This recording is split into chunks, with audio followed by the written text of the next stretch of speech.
This video is sponsored by Raycon.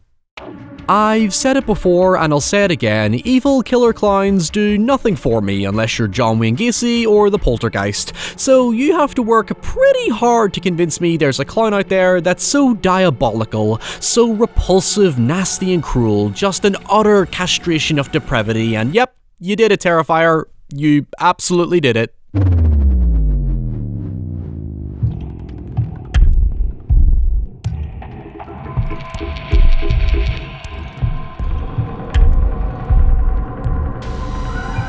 Damien Leone's Terrifier 1 and 2 wholeheartedly embrace the putridness that they are, so before we get into this, you have to understand we're dealing with transgressive cinema, in which shock and awe are the aim of the game, and it's best you leave your morals and values at the front door. In the simplest terms, Terrifier is a sort of slice-of-life splatter flick focusing on Art the Clown, an enigmatic serial killer who wreaks vicious havoc upon anyone unfortunate enough to walk into his trail of destruction, with the central conceit being just how unrelentingly violent and mean-spirited it can increasingly be. It's been a good while since I've indulged in extreme cinema, and choosing Terrifier to dip my toes back into it came from an eagerness to see what all the fuss was about after reports of the sequel allegedly causing people to faint and vomit, and here I was thinking, nah, it's pure hyperbole. However, after watching both films, I am impressed that something that is this upfront about its senseless graphic violence somehow managed to get its sequel into mainstream theaters. Like, that is an incredible feat.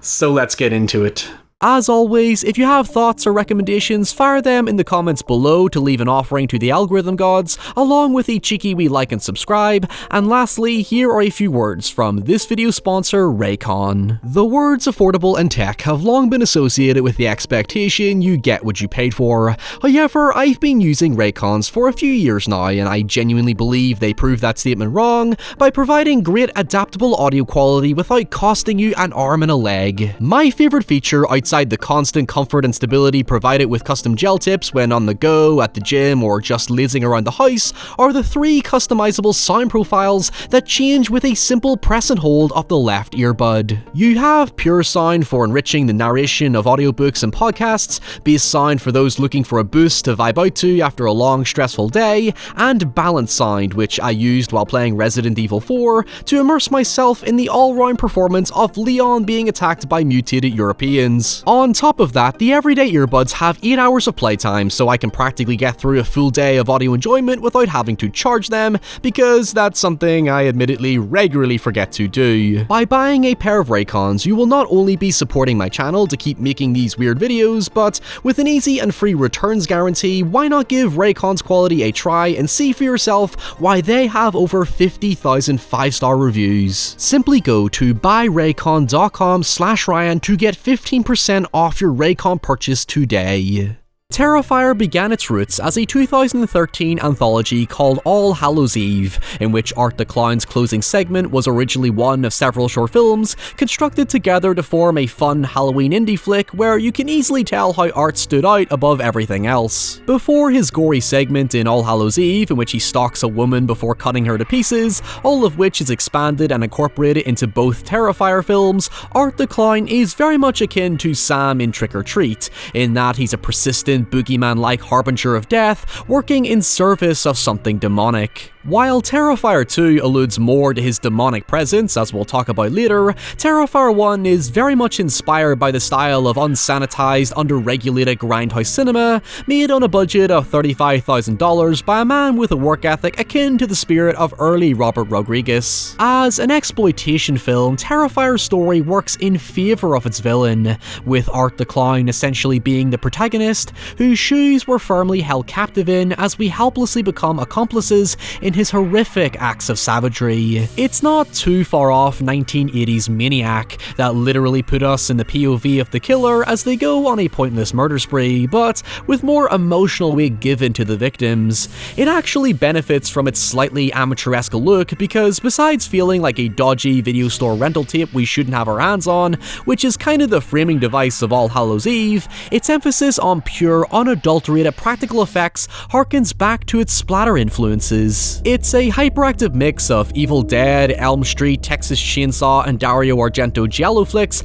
that manages to balance a disturbing gallows humor on top of its no-nonsense gory glory. Terrifier 1 takes place over the course of a single night, in which Art simply packs up his bag of torturous trinkets and proceeds to follow two girls from a Halloween party called Tara and Dawn for no other reason than they just so happen to be in the wrong place precisely at the wrong time. Like the strangers, Art would basically just go knocking on the next door if no one was around, so the random incidental feel of Art's thoughtless acts of violence have an even bleaker quality to them. Additionally, there's a subtly surreal dystopian tone to the way micro-budget B-movies lack extensive lighting, production design, and casting access, thus giving them this unnatural, nightmarish look that's sometimes difficult to describe. In the case of Terrifier, there's something so zany and unhinged about Art in contrast to the flat, empty world around him. Part of me is convinced he's not even real, evoking similar vibes to Freddy Krueger. In fact, the sequel partly addresses that sense of disconnect when Art begins to see imaginary visions of a little girl very much like him,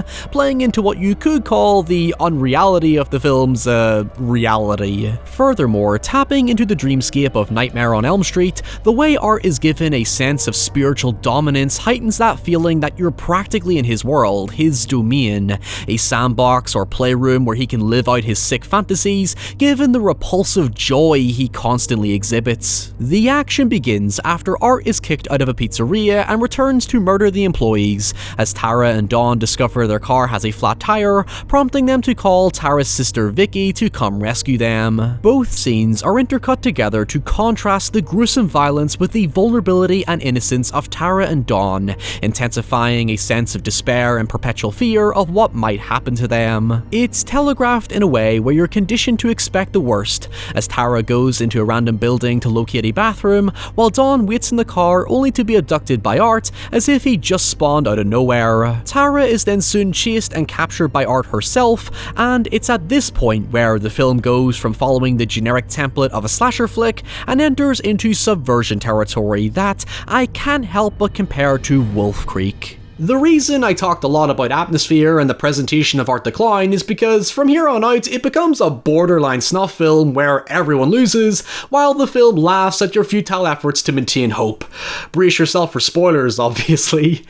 You could compare Terrifier to Funny Games in how the thesis of its violence is that evil unfairly triumphs because it doesn't play by the rules, but unlike its sequel, Terrifier 1 doesn't harbor any subtext, instead simply trying to depict the most wicked serial killer imaginable. However, the Wolf Creek comparison feels fitting because the final girl trope comes in two parts. The first is Tara trying to escape Art only to inevitably get caught and forced to witness every gruesome detail of Dawn being sawn in half, which became the film's most infamous scene, eventually escaping and confronting Art in a final showdown. Although, the second part is why I call the movie Corrupted Art. Shit pun aside, for me the most shocking moment in the film isn't all the blatant gory kills, it's the fact that the final girl we've all been conditioned to expect to overcome the killer gets shot dead unceremoniously before the final act of the film. Of all the toys Art uses to slice and dice his victims, when we see Tara boldly stand strong, ready to beat Art to death, he randomly pulls out a gun and incapacitates her as if it were a punchline. It further hammers in the mockery when he just lets her sit and suffer for almost 5 minutes before unloading a full magazine into her head with a coldness you don't normally see inflicted upon the final girl. Wolf Creek had an almost identical approach over a decade before by spending its entire middle section setting up a competent final girl trying to escape a vicious killer while helping her badly assaulted, traumatized friend, only to get suddenly stabbed just as hope begins to shine. It crashes you back to reality. The fairy tale fantasy is shattered and the overwhelming shadow of the killer is cast even more aggressively over the film. In both cases, you generate such an intense sympathetic attachment to the character, only for the films to fearlessly steal it away from you. The final act of Terrifier switches our perspective to Tara's sister Vicky, who arrives at the building looking for the girls, only to find herself immediately pulled into Art's corrupted world. Now, as a side note, there is another random character credited as Cat Lady who lives up to her name as a random eccentric woman living in the building, who's later recontextualized into a surprisingly rational and tragic character as she begs for help after witnessing Art kill Tara, before later trying to retrieve her inanimate doll from Art as if it were a living child, giving me the boy flashbacks. That latter point stands out to me in particular because she tries to reach out to his inner compassion as if he does have a soul buried deep within his violent void, and I can't help but think it's a parody of how media attempts to forcefully humanize monstrous killers who sometimes just don't have any complexity to them. I say this because when Vicky arrives, it ends up being a red herring as Art is wearing Cat Lady's skin as she lies butchered in the corner with misogynistic language carved into her, giving us a stark reminder that what we're watching is deprived of all morality. The confrontation that transpires is more of the same, except a random exterminator supposedly killed by Art earlier in the film returns to aid Vicky, only for that to go nowhere, culminating in Art incapacitating Vicky and eating her face as the police arrive to see Art blow out his own brains, giving him the sinister final laugh. The film is bookended with an interview with a disfigured survivor who attacks the presenter for mocking her appearance, which in the end is revealed to be Vicky, as Art manages to survive his own execution, confirming he is in fact supernatural. The point I want to make about these events before moving into Terrifier 2 is that I think it's more artistically fascinating to view Art as a mime more so than a clown, especially given David Thornton's audition for the character was literally done through mime, and it's reflected in the performance. I mean, it's a technicality, but two interesting things about Art are that he doesn't make a single sound in either film, even when severely injured,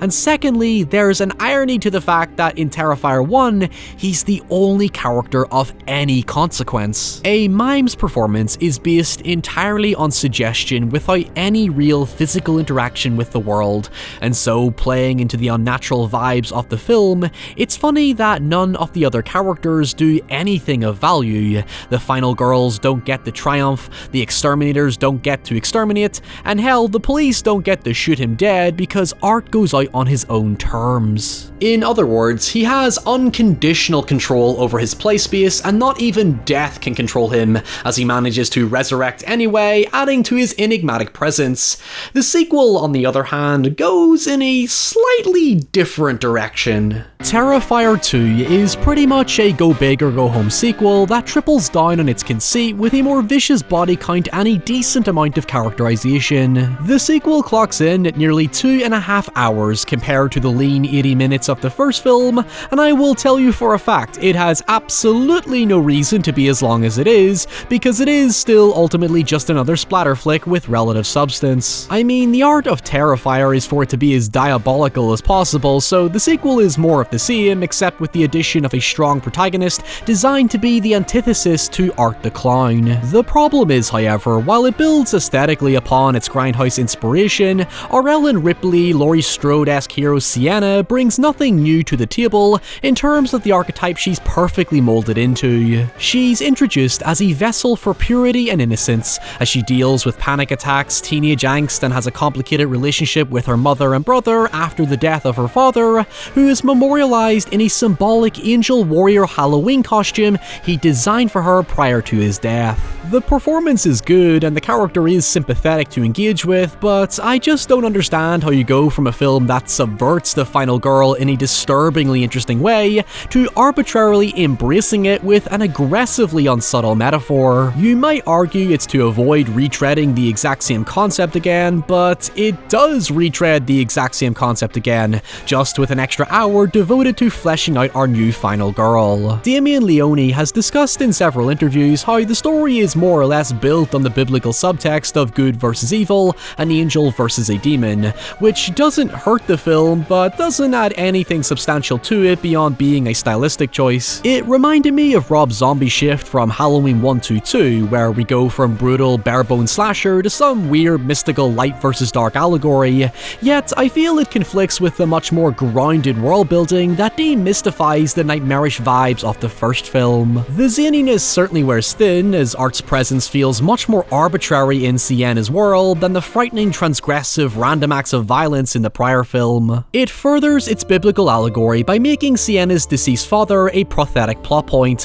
where his mysterious journal predicts Sienna's eventual battle with Art, but it's just harder to buy into when we don't even learn a fragment of information about her father. That just seems like a significant oversight to be ambiguous about. At least the ghost girl only Art can see is given some context as the murdered daughter of circus performers, which opens the door to possible theories to link her directly to Art. I have heard the theory that Art is possibly Sienna's father as they share the ability to resurrect, but there's nothing substantial to work with. Although her brother Jonathan is an interesting factor because he has a concerning obsession with Art to the point he seems to battle psychopathic traits, such as his ambiguous connection to a dead possum he gets in trouble for possessing at school. This is then mirrored when Sienna suffers a sudden panic attack when her friend recounts the gruesome details of Vicky's disfigurement as if she's trying to suppress the darkness within her. In this case, I can see how the connection of Art adds up, as both siblings represent innocence refusing to succumb to the corruption that's already manifested itself